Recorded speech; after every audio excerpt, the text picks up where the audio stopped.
Olá, povo de Deus, domingo 26 de fevereiro de 2023. É o primeiro domingo da quaresma. Nossa reflexão de hoje é a partir de Gênesis 2, 7 a 9, 3, de 1 a 7. Romanos 5, de 12 a 19 e Mateus 4, de 1 a 11. Temos no livro do Gênesis duas narrativas para a criação. Uma mais antiga, de tradição javista, que compreende o trecho 2, de 4b a 3 até 24, que é o texto de hoje. E outra, de tradição sacerdotal, que é de 1 a 2, 4a. É importante sabermos que a criação tem duas narrativas para evitarmos conclusões apressadas. Por outro lado, é bom levarmos em conta que o autor desses textos não tinha a intenção de relatar um fato histórico, mas destacar a presença de Deus na vida humana e a recusa que as pessoas fazem ao seu projeto. Numa visão fundamentalista, alega-se que pela mulher o mal entrou no mundo, deixando entrever que o homem foi ludibriado pela companheira.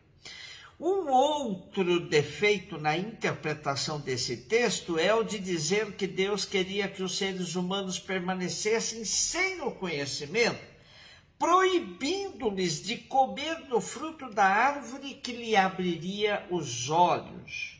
Sem contar no absurdo de se levar ao pé da letra o bate-papo da mulher com a serpente e de se associar o primeiro pecado com a dimensão da sexualidade. Por tudo isso, precisamos ler com cuidado as duas narrativas da criação para aproximarmos-nos do que realmente queria dizer o autor sagrado. O jardim do Éden está mais no futuro que no passado. É bastante comum idealizarmos o passado dizendo que ele era muito melhor que o momento presente. Assim, o povo de Deus, ao relatar seus sonhos, retroprojetava imagens paradisíacas sobre o contexto em que Deus nos criou. A partir da situação presente de falta de água, de frutos e de paz, o texto de hoje afirma que não foi assim que Deus desenhou o seu projeto para nós. O mistério do mal, por mais que se explique, por mais que se escreva, não conseguimos convencer muito os incrédulos sobre a origem do mal. Deus fez tudo bem e perfeito, mas o ser humano, na ganância de querer ter os mesmos poderes de Deus e ter autonomia para decidir entre o bem e o mal, acabou por atrair coisas ruins por meio de opções falsas. Deus apenas respeitou e respeita nossas opções até as últimas consequências.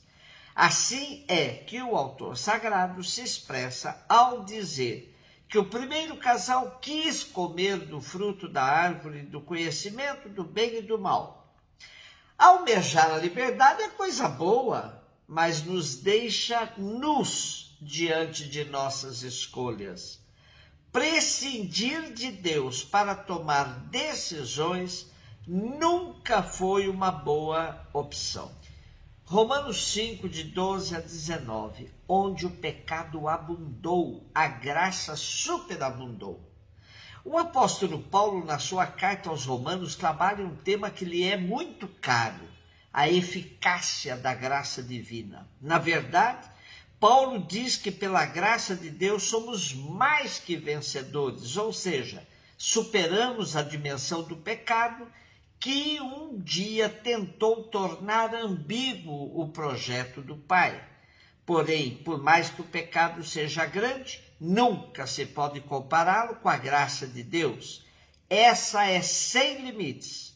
Quem nos revelou o tamanho, a extensão, a profundidade e a largura da graça divina foi Jesus, por meio de sua encarnação e obediência ao projeto do Pai.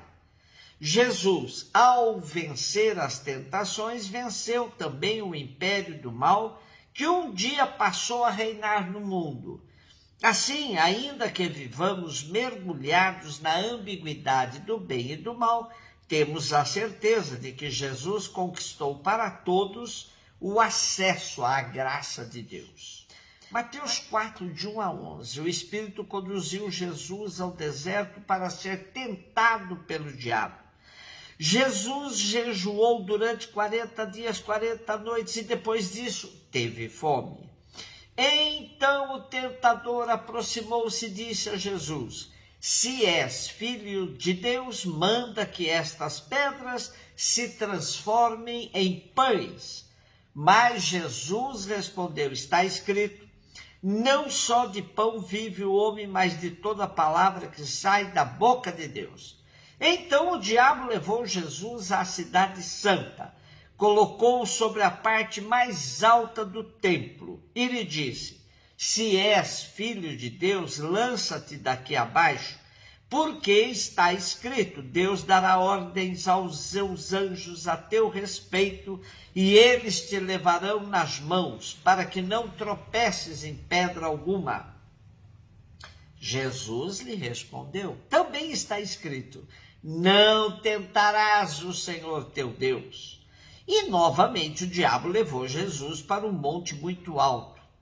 Mostrou-lhe todos os reinos do mundo e sua glória e lhe disse: eu te darei tudo isso, se te ajoelhares diante de mim para me adorar. Jesus lhe disse: vai-te embora, Satanás, porque está escrito, adorarás o Senhor teu Deus e somente a ele prestarás culto. Então o diabo deixou, e os anjos se aproximaram e serviram a Jesus. A narrativa de Mateus nos sugere que Jesus, antes de dar início real à sua missão, foi colocado à prova. Será que ele estava preparado para vencer os obstáculos que seriam postos à frente do projeto de salvação lhe confiado pelo Pai? A leitura é profundamente simbólica, envolvendo deserto, jejum, o número 40, o diabo, os anjos e inúmeras referências bíblicas. Na cosmovisão bíblica, a montanha é onde Deus se manifesta.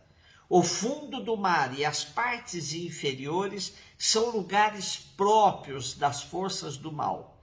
O deserto é como que um lugar neutro, onde se forjam os projetos, para o bem ou para o mal.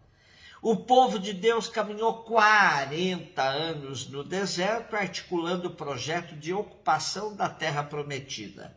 Agora Jesus permanece 40 dias no deserto, forjando as linhas mestras de sua missão. É preciso vencer as tentações, das soluções mágicas, do prestígio e do poder.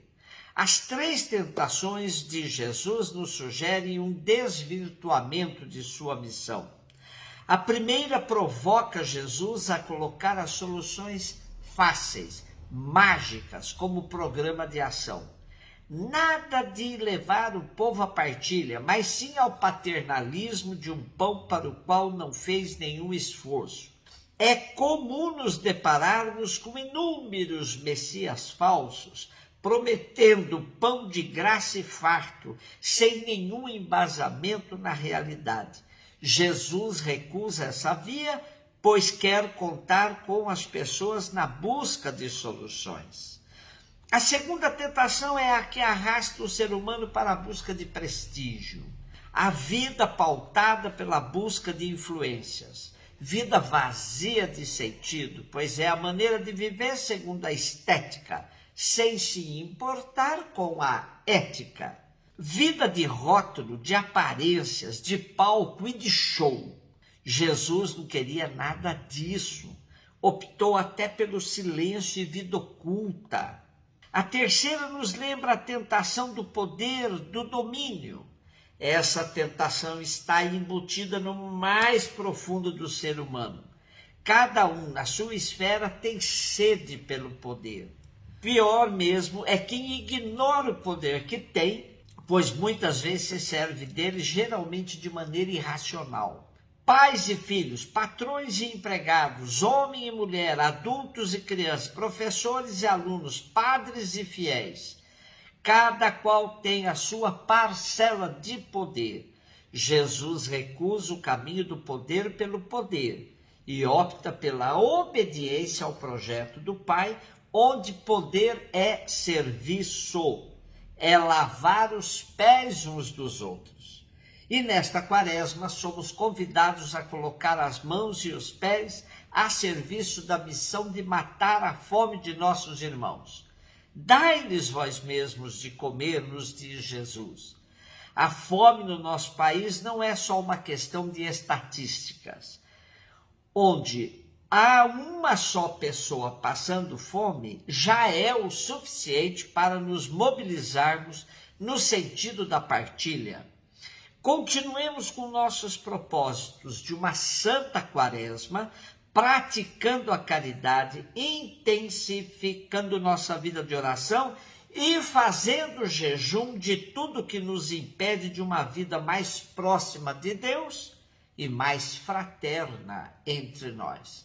Um beijo no seu coração.